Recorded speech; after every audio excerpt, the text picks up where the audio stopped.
Assalamualaikum warahmatullahi wabarakatuh. Selamat siang Sobat Untas semuanya yang berada di manapun berada ya.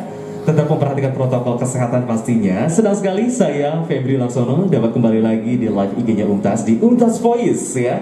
Dan Untas Voice setiap hari Kamis ya. Sekarang udah hari Kamis ya, nggak kerasa kayak cepet banget waktu gitu kan. Dari hari Senin, Selasa, Rabu, Kamis, sekarang udah hari Kamis lagi. Besok Jumat dan weekend gitu ya. Hai, apa kabar Sobat Untas yang di hari ini lagi pada makan siang mungkin ya jam-jam segini atau juga lagi pada mulai aktivitas gitu kan. Selamat datang di Untas Voice kita, langsung disiarkan langsung dari studio pusat informasi Untas, yaitu di studionya Mini PMB Untas ya. Oke, dan di siang hari ini Feby bakalan ngasih informasi juga nih buat Sobat Untas yang mungkin menjadi mahasiswa baru Untas. Buat Sobat baru Untas yang menjadi calon mahasiswa baru Untas ya, nanti informasi untuk pelaksanaan MPK 2 atau masa pengenalan kehidupan kampus kita akan ada share di Instagramnya Untas. Jadi tunggu saja buat kalian-kalian yang sudah menjadi calon mahasiswa barunya Untas, untuk kapan tanggal MPK 2 Untasnya nanti kita akan share di Instagramnya Untas ya. Tetap jaga protokol kesehatan untuk saat ini ya, seperti itu. Baiklah, sambil menemani istirahat siang kalian ya Sobat Untas, atau juga lagi pada makan siang atau juga lagi pada aktivitas, selamat siang lagi pada live ya, yang udah pada masuk juga selamat datang bergabung di Untas Voice Universitas Muhammadiyah Tasikmalaya ya. Dan IG kita @untas, terima kasih sudah follow, dan juga jangan lupa di subscribe juga untuk YouTube kita Universitas Muhammadiyah Tasikmalaya.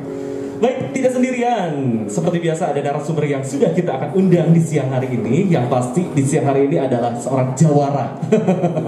Jawaranya dari Universitas Muhammadiyah Tasikmalaya ya. Nah, salah satu ini adalah guru besarnya gitu kan. Pencetak atlet-atlet bela diri tapak sucinya Untas ya. Oke. Wis.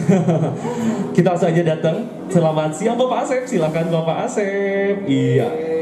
Oke, waduh, gimana nih? Harus gimana dulu? Silakan dulu. Oh, hormat dulu. Sambil duduk aja, hormatnya gimana Pak? Hormat dulu, gimana hormatnya? Oke, gini ya. Selamat siang Bapak Asep. Oke, iya Bapak Asep ini lihat ya, tampilannya saya sangat, wah ini tetap kita jaga jarak nih Pak ya, meskipun pakai masker juga. Oke, Pak Asep selamat siang, apa kabar? Oke, selamat siang. Alhamdulillah. Sebelah sana Pak kameranya Pak. Dalam keadaan sehat walafiat. Alhamdulillah sehat ya Pak ya. Alhamdulillah. Wah, di tengah pandemi seperti ini kayaknya kalau misalkan melihat dari sosok tampilannya aja udah wah, gitu kayak segar bugar gitu ya, seperti itu. Boleh perkenalan dulu mungkin Pak Asep ya. Pak Asep ini siapa? Mungkin Sobat Untas juga mungkin yang masih di Untas Voice Live IG-nya Untas bingung gitu ya. Siapakah Bapak ini? Monggo silakan Pak, kenalan dulu Pak, silakan. Oke, terima kasih Pak Pepi. Perkenalkan dulu ya, nama saya Asep Iman, ya berasal dari Tasik, ya. Asli orang Tasikmalaya. Saya di tapak suci udah lumayan dari tahun 84 ya. Kalau saya 84 sudah saya masuk di tapak suci sampai sekarang, dan alhamdulillah sekarang ada di Untas ya. Dan saya mengajarkan kepada mahasiswa Untas tapak suci dari tahun 2016 sampai sekarang mungkin ya, karena mungkin sekarang kondisinya lagi pandemi, jadi latihannya mungkin di tempatnya masing-masing dulu. Namun tetap ya harus berlatih juga ya, gitu kan. Banyak sekali mahasiswa Untas, Sobat Untas juga yang menjadi ikutan UKM ya. Untuk kegiatan mahasiswa itu tapak suci Untas ya Pak ya. Oke, dan Pak Asep ini adalah satu guru besar gitu ya. Jadi kayak apa Pak bahasa itunya ya? Guru besar atau jawara apa? Tapi di sini saya sebagai pembina mungkin. Pembina dari tapak suci Untas. Ya, tapak suci Untas ya. Oke, UKM-nya sendiri di Untas sudah berapa anggotanya Pak dari mahasiswa Untas, atau juga yang ada yang dari luar Untas juga mahasiswanya atau gimana? Banyak ya. Yang dari luar Untas, dari Unsil juga ada ya. Yang jadi gabung ya? Dari Unsil, dari apa itu? Ada beberapa kampus lah ya. Ada beberapa kampus di Tasikmalaya itu ada yang ikut ke Untas juga. Untas, tapi latihannya di Untas. Iya, gitu ya. Latihan di Untas. Dan alhamdulillah siswa-siswa yang di Untas itu udah banyak mengeluarkan prestasi atau atlet-atlet yang sudah berprestasi gitu ya. Luar biasa ya. Baik dari kejuaraan nasional, kejuaraan provinsi Jawa Barat juga sudah ada yang jadi juara-juaranya. Wah, luar biasa ya. Sebelum kita cari tahu nih juara-juaranya apa aja nih Pak ya, saya pengen tanya dulu. Tapak suci sendiri ini berasal dari negara Indonesia asli, atau mungkin dari luar? Ini adalah bela diri asli Indonesia, gitu kan? Ya, tapak suci itu adalah seni bela diri pencaksilat ya. Jadi pencaksilat itu kan asli Indonesia, gitu ya. Asli dari Indonesia yang berdiri di Yogyakarta pada tahun 1963 ya, di Yogyakarta, di tempatnya di Kauman gitu ya. Oke, berdirinya di Yogyakarta. Di Jakarta ya, di tahun Jakarta, tahun 1963. 1963 Tapak Suci berdiri. Jadi ini merupakan kayak keluarga besar dari pencak silat ya Pak ya? Iya. Gitu kan. Pencak silat kan bermacam-macam ya. Mungkin ada Tapak Suci, banyak, ada merpati putih ya. Betul. Terus ada macam-macam ya. Dan salah satunya adalah Tapak Suci ini. Banyak sekali ya pencak silat di Indonesia itu berbagai macam perguruan. Mungkin sekarang udah nggak terhitung. Apakah masing-masing perguruan itu akan ada beda-bedanya Pak? Misalkan kayak mungkin ada beberapa gaya atau apa yang berbeda dengan misalkan Tapak Suci dengan pencak silat perguruan yang lain, atau ada perbedaannya gitu, gimana Pak biasanya? Perbedaannya ya mungkin Tapak Suci itu berasaskan Islam ya. Oke. Jadi Tapak Suci berasaskan Islam. Jadi yang bersumber pada Al-Quran dan Sunnah mungkin gitu. Itu yang pertama di Tapak Suci. Terus Tapak Suci juga bernaung di bawah Perserikatan Muhammadiyah. Bernaung di bawah Perserikatan Muhammadiyah. Sebagai ortom yang ke-11 ya. Ortom yang ke-11 ya, seperti kita tahu ortom Muhammad itu banyak ya. Banyak ya. Ada Aisyah, ada Ikatan Pelajar Muhammadiyah, ada Muhammadiyah, IMM ya. Betul, dan ini adalah ke-11. Yang ke-11 tahu situ ya. Ortom ya, organisasi otonom ya, betul. Dan Tapak Suci sendiri tadi Bapak bilang adalah berlandaskan Islam ya Pak ya, gitu. Berarti ini terjauh dari hal-hal yang namanya kemusyrikan kali ya? Nggak ada ya unsur-unsur magis di dalamnya ya? Iya, jadi Tapak Suci itu kan punya misi juga untuk menghilangkan semacam apa ya, yang musyrik gitu ya? Iya, karena biasa kita kadang suka lihat ada beberapa mungkin yang menggunakan hal magis seperti itu ya, gitu kan. Tapi kalau di Tapak Suci the real nggak ada seperti itu. Tapak Suci itu latihan fisiknya, betul, sama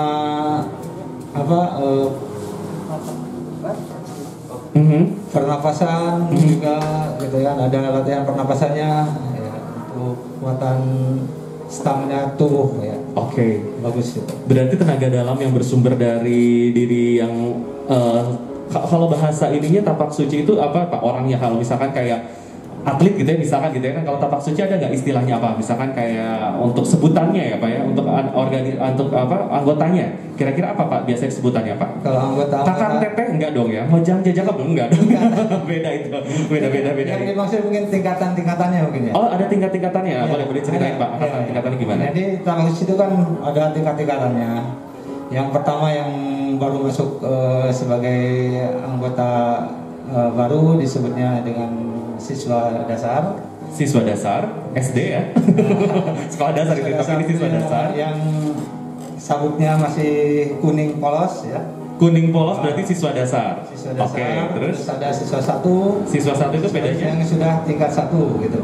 Tingkat 1 itu ada melatih coklat. Oh iya, jadi di sabuknya itu ada gambar melatihnya ya, melatih coklat tingkat 1, terus melatih tingkat 2 sampai ke 4. Sampai ke 4.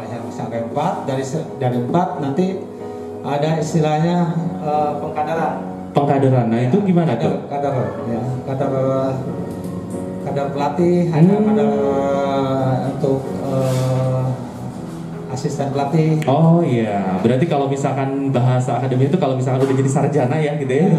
Jadi sarjana ada yang jadi dosennya. Kalau sudah biru kan ada biru tingkatan lagi, ada 4 tingkatan lagi biru. Biru melatih 1 gitu kan, ada disebutnya dengan kadar muda. Oh ada lagi ya, setelah pengkaderan ada lagi. Kadar muda, kadar madya, kadar kepala, kadar utama. Iya. Ya, ada habis kadar utama baru tingkatan lagi ke pendekar. Pendekar. Ya, sabuk hitam. Boleh berdiri. Bapak coba lihatin dulu dong, berdiri. Kelihatan ya di situ ya, kelihatan ya. Sebelah sini Bapak coba lihat dulu. Nah, ini sabuknya sabuk hitam. Berarti dia adalah pendekar. Melatih satu ini. Melatih satu. Berarti ada berapa pendekar pelatih? muda. Hah? Pendekar muda. Pendekar muda, Bapak ya. Pendekar muda. Kalau yang tapi sudah tua. boleh duduk lagi Pak Asep. Pendekar muda. Berarti kalau misalkan nanti ada bunga lagi, pendekar berapa lagi Pak? Pendekar muda, kalau nanti tingkat lagi nanti pendekar madya. Pendekar madya. Madya kedua melatihnya nanti kalau udah 3 pendekar kepala. Kalau di sini ada pendekar kepala, di sini ada pawarek ya. Oh, pawarek itu udah ada pendekar kepala. Wakil Rektor Universitas Muhammadiyah Tasikmalaya Bapak Oni Roni. Bapak Oni itu adalah pawarek itu adalah pendekar kepala. Pendekar kepala luar biasa. Berarti di atas Bapak ya?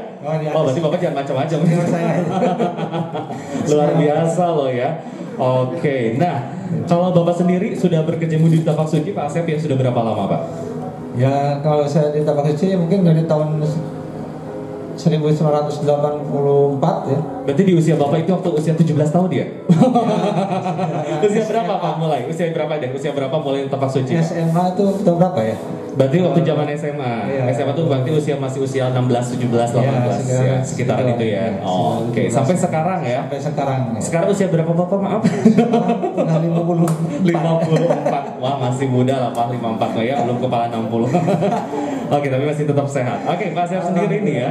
Mungkin di Instagram kita juga di Sobat Umtas, di Umtas Voice pada hari ini juga ada yang masih bergabung ya Pak ya. Ya. Kita dari Umtas Voice dan kita masih membicarakan tentang Tapak Suci Umtas ya. UKM, salah satu UKM ya, unit kegiatan mahasiswa. Selain UKM Tapak Suci juga kita punya UKM-nya, salah satu juga ada Hizbul Waton ya. Hizbul Waton. Terus juga ada UKM-UKM yang lainnya juga, ada kayak kapal Arundaya, ada futsal juga, badminton, terus juga macam-macam ya, ada IMM juga, Ikatan Muhammadiyah ya. Ikatan Mahasiswa Muhammadiyah maksudnya seperti itu ya. Oke, Pak, untuk kejuaraan yang pernah diraih oleh mahasiswa Untas yaitu Tapak Suci ya, para jawara Tapak Suci ini, kira-kira apa nih Pak? Apa saja sudah pernah diraih oleh mahasiswa Untas? Itu pada tahun 2018 ya. 2018 ada kejuaraan Bandung Lautan Api. Bandung Lautan Api Championship itu di Bandung. Iya. Alhamdulillah kita mendapatkan juara 3 itu. Juara 3 tingkat nasional itu ya? Tingkat nasional. Juara 3 tingkat nasional diraih oleh mahasiswa Universitas Muhammadiyah Tasikmalaya, Tapak Suci ya. Tapak Suci. Siapa namanya Pak? Ada ya saudara Oka, ada saudara siapa? Bapak sudah lama tidak bertemu dengan mereka ya? Udah. Jadi sudah agak-agak sudah lama, sudah gara-gara pandemi ya. Jadinya terlambat juga. Iya. Bapak sendiri udah vaksin? Ya, udah. Udah ya. Mudah-mudahan ya pesawat Untas juga yang udah vaksin atau apa mempercepat untuk kita tatap muka lagi ya. Ya, siapa mudah-mudahan gitu. Kuat lagi dan juga langsung ikutan lagi yang namanya les Tapak Suci. Les lagi latihan Tapak Suci. Latihan lagi ya. Mudah-mudahan ya bisa berjalan lagi. Oke. Pak, saya pengen nanya nih ya, kalau misalkan Bapak sendiri kejuaraan nasional udah pernah diraih. Kalau misalkan ada nggak beberapa tahun ini yang target yang akan diraih oleh mahasiswa Untas dari Tapak Suci, mungkin kejuaraan apa yang dipersiapkan saat ini sebentar lagi Pak? Ada nggak? Sebenarnya ada ya. Kemarin tuh mau dipersiapkan untuk Porda ya. Untuk Porda tahun nanti 2022. Itu tadinya mau diikutkan untuk Porda, tapi karena kondisinya pandemi begini, jadi kemarin itu nggak ikut seleksi, nggak sempat ikut seleksi karena mahasiswanya kebanyakan dari luar kota gitu ya, dari Untas ini. Jadi orang-orang yang ini yang asli Tasiknya jarang gitu. Betul. Jadi kebanyakan dari luar kota gitu kan, ada yang dari Papua kan kemarin ya. Dari Papua juga ada ya atlet yang ikut jadi atlet itu kan. Dari Untas itu. Dari Untas. Mahasiswa Untas juga. Mahasiswa apa mahasiswa itu? Mahasiswa. Oke, dari namanya siapa Pak?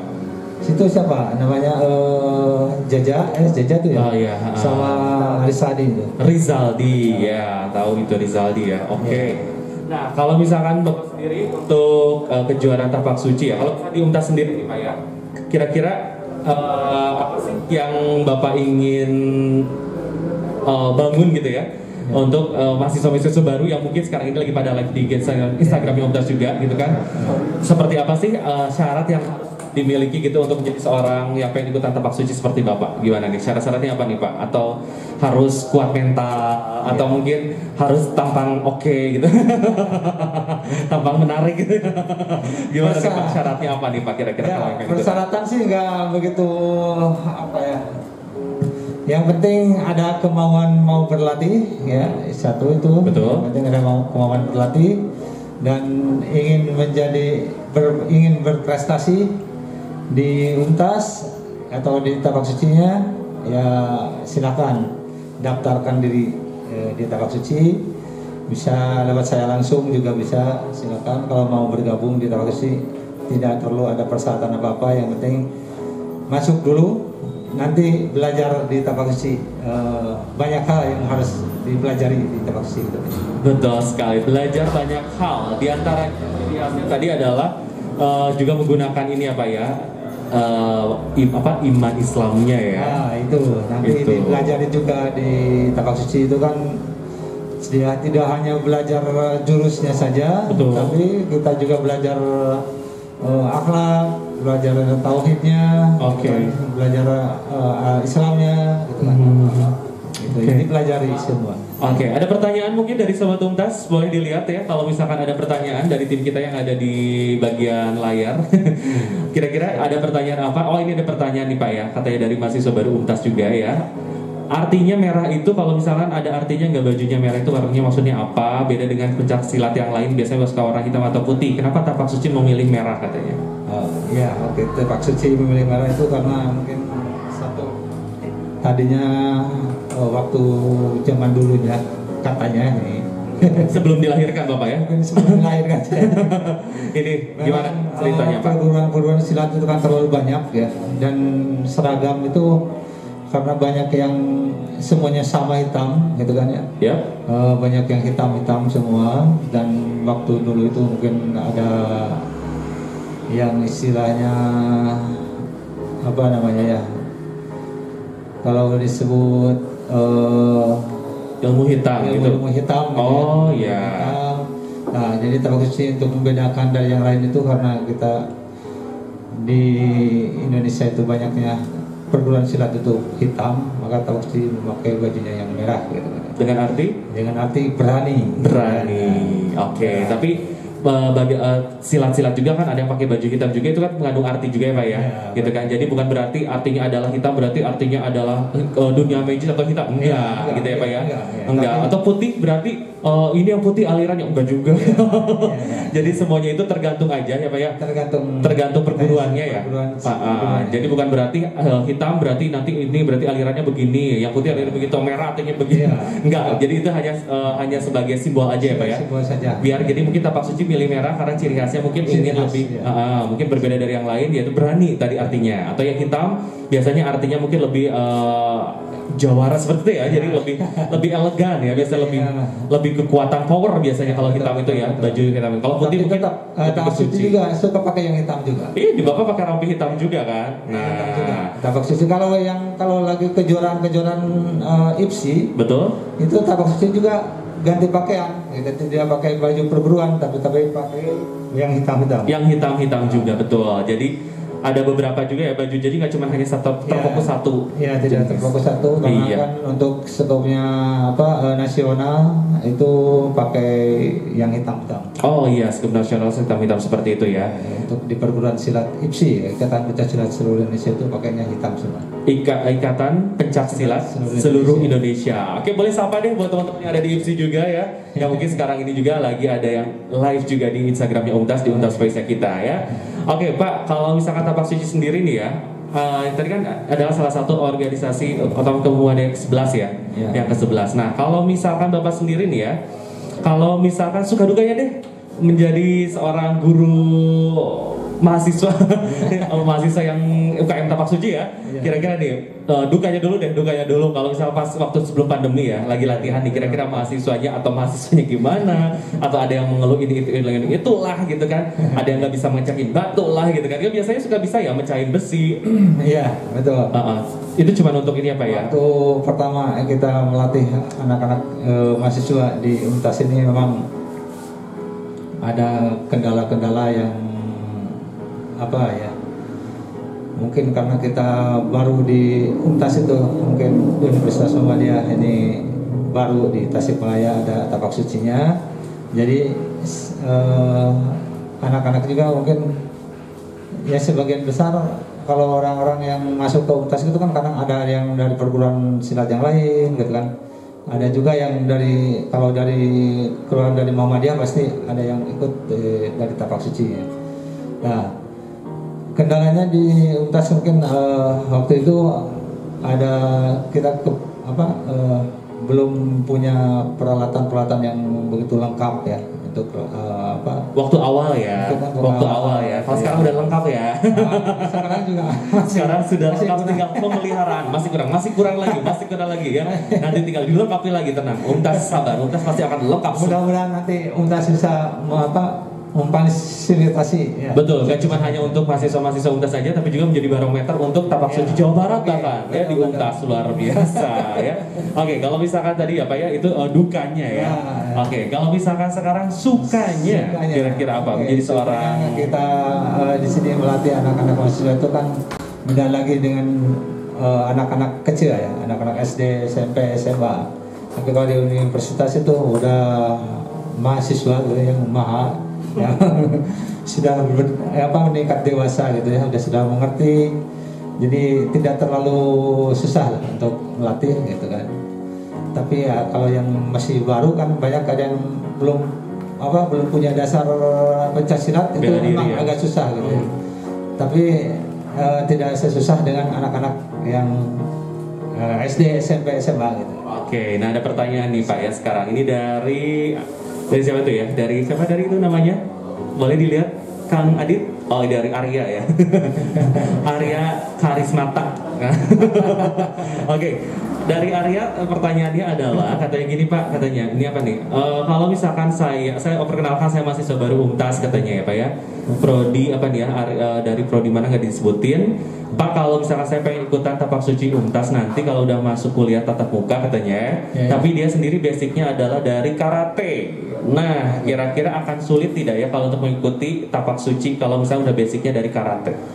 Oh iya bisa untuk yang penting sudah punya dasar bela diri itu akan lebih cepat ya, untuk berlatih di Tapak Suci itu akan lebih cepat. Dan apalagi kalau tadinya di karatenya sudah tingkatannya udah lumayan tinggi, apalagi itu lebih gampang gitu ya. Dan kalau mau jadi atlet juga akan cepat ya, bisa ya. Akan lebih cepat untuk beradaptasi gitu ya Pak, untuk mengikuti. Iya, mungkin biasanya kalau karate mungkin ada juga pernapasan ya. Ada karate ya, ada juga ya dilatih pernapasan, tapi di Tapak Suci lebih ini lagi ya, lebih intens lagi untuk tenaga dalam, dikeluarkan, keluarkan dari belakang gitu Pak. Oke, berarti Pak kalau misalkan itu pertanyaan tadi ya, yang dari karate ke Tapak Suci, berarti nggak ada masalah ya? Nggak ada masalah, silakan. Nah, kalau misalkan ada yang belum sama sekali, misalkan punya basic bela diri sendiri, kira-kira agak sulit nggak sih, atau harus berapa lama sih untuk bisa sampai, coba Bapak lihatin jurusnya dong Pak, gimana sih Pak biasanya Pak? Ada ya, paling kalau di silat kan harus lemas ya. Jadi harus lentur, tangan, terus pasang-pasangnya harus lentur gitu kan. Oh, kalau Bapak beda gini ya, kalau saya jadi gini Pak, jadi nari Pak. Ini jadi nari banget nih. Oke, wah gitu enak, mantap banget ya. Oke, gimana nih kira-kira Pak, berapa bulan atau berapa lama kira-kira dari yang betul-betul tidak pernah bela diri? Untuk dasar ya, yang sama sekali belum pernah ikut bela diri yang lain, itu paling 3 bulanan.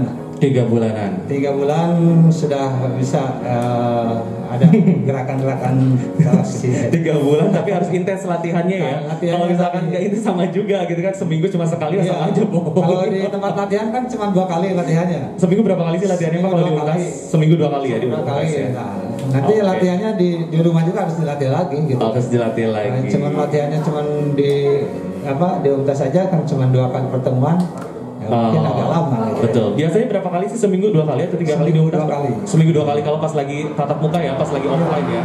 Mudah-mudahan cepat berlalu ya corona ini ya, pandemi ini sudah mulai berlalu, atau mungkin paling tidak kita sudah vaksin ya, Iya, jadi sudah betul. pada percaya diri juga ya. Nah Pak, ini pertanyaan yang terakhir dari Sobat UMTAS yang sudah gabung di live IG-nya kita di UMTAS Voice. Ini dari Karel ya, kata ini dari Karel, dia nanyain gini Pak, mohon maaf ini Pak ya, ini agak-agak sedikit ini ya pertanyaannya, tapi ini juga nggak apa-apa, nggak ada salahnya dijawab. Kalau misalkan saya adalah non-muslim, apakah boleh ikutan tapak suci? Gimana nih Pak? Untuk non-muslim ya katanya. non-muslim, ya. Apakah saya bisa ikutan tapak suci karena saya tertarik untuk mengikuti sila tapak suci gitu katanya. Tapi saya non-muslim, gimana nih Pak? Di Karel ya. Karel di mana sih Karel? Halo Karel, selamat siang. Boleh ya, untuk dari luar muslim juga di tapak suci itu enggak cuma. Kalau di Papua kan banyak orang-orang itu. Kadang non-muslim ya. Non-muslim ya. Itu semua ada yang ikutan juga banyak ya. Betul. Ikutan, gitu. Dari Bali juga yang ikut dari agama lain juga. Betul. Gitu kan. Oke. Kristen ada yang ikut. Jadi nggak masalah ya. Nggak masalah. Jadi silakan. kalau misalkan dari non muslim pun kalau mau ikutan tapak suci nggak masalah gitu kan, karena gerakan-gerakan atau dasar-dasarnya sama aja Pak ya. Sama Gitu kan. ya. Kalau masalah keyakinan ya pribadi masing-masing lagi. Kembali lagi keyakinan masing-masing dengan yang maha kuasa, dengan sang pencipta, dengan masing-masing dalam diri kita gitu ya. Seperti itu. Oke, jadi nggak ada masalah Karel ya. Kalau mau ikutan gabung nih Pak ya, kalau misalkan kebetulan ini ada dari mahasiswa lain selain UMTAS katanya, ini ada juga pertanyaan atau dari siapa, nggak ada namanya ya, dari NN aja katanya. Ini kalau misalkan dari mahasiswa luar UMTAS Pak, boleh gabung nggak di UKM UMTAS Tapak Suci katanya, tapi masih belum kuliah, masih SMA, gimana nih Pak? Boleh, masih boleh. SMA tapi pengen gabung di Tapak Sucinya UMTAS katanya. Boleh ya, mungkin yang dari luar UMTAS juga dari perguruan universitas lain juga silakan. Kalau yang dekat-dekat ke UMTAS mau gabung ke UMTAS silakan. Boleh ya. Kita menerima dengan terbuka ya. Oke. Untuk yang lain. Nah, kalau misalkan pengen ikutan gabung gimana Pak caranya Pak? Ikutan gabung Oke. ke sama timnya Bapak Asep, Pak Asep Iman ya? Gampang aja ya, kita menyediakan ada formulir pendaftaran nanti. Betul. Kalau mau ikutan silakan ya, hubungi saya juga bisa. Silakan langsung hubungi saya. Kalau mau daftar nanti kita dibantu ya. Oke. Atau kalau misalkan bingung atau apa, bisa juga datang aja langsung ke pusat informasi UMTAS ya Pak ya. Oke, ya. Ke pusat informasi UMTAS datang saja, nanti kita akan hubungi bagian dari pendaftaran Tapak Suci Iya, UMTAS betul. ya. Sebagai terakhir Pak, silakan tunjukkan sambil menyebutkan Tapak Suci UMTAS Jaya atau gimana ya. Oh, iya. Terus nanti kita bareng-bareng UMTAS cerdas berkualitas. Siap. Dari lokal untuk global. Oke, sekarang Bapak dulu sebagai Tapak Suci sambil pakai peragaan Tapak Suci ya Pak. Sini boleh saya pegang dulu mic-nya. Tapak Suci Tapak Suci Jaya juara. UMTAS cerdas berkualitas dari lokal untuk global. Terima kasih, boleh tepuk tangan buat kita semuanya. Terima kasih ya buat Sobat UMTAS yang sudah live di IG-nya kita. Kalau ada pertanyaan boleh di DM Instagramnya UMTAS ya. Jangan lupa follow Instagramnya UMTAS terus di @UMTAS. Dan informasi juga buat mahasiswa baru, tenang, untuk MPK 2 masa pengenalan kehidupan kampus di bulan September ini, untuk tanggalnya nanti kita akan share di Instagramnya UMTAS ya. Buat rekan-rekan yang tertarik untuk mengikuti Tapak Sucinya UMTAS, bisa ikutan gabung, misalnya cari informasi ke pusat informasi UMTAS, bagaimana cara untuk bergabungnya ya. Mau itu mahasiswa baru ataupun mahasiswa dari luar UMTAS pun boleh ya ikutan gabung di Tapak Sucinya Universitas Muhammadiyah Tasikmalaya. Baiklah kalau gitu, waktunya sudah habis ya, dan saya harus undur pamit. Disiarkan langsung dari studio PMB Pusat Informasi UMTAS. Saya Nur Febri Laksono dan Bapak Asir Iman undur diri. Terima kasih atas perhatiannya. Nasrullah wa fatul karim. Wassalamualaikum warahmatullahi wabarakatuh. Dadah.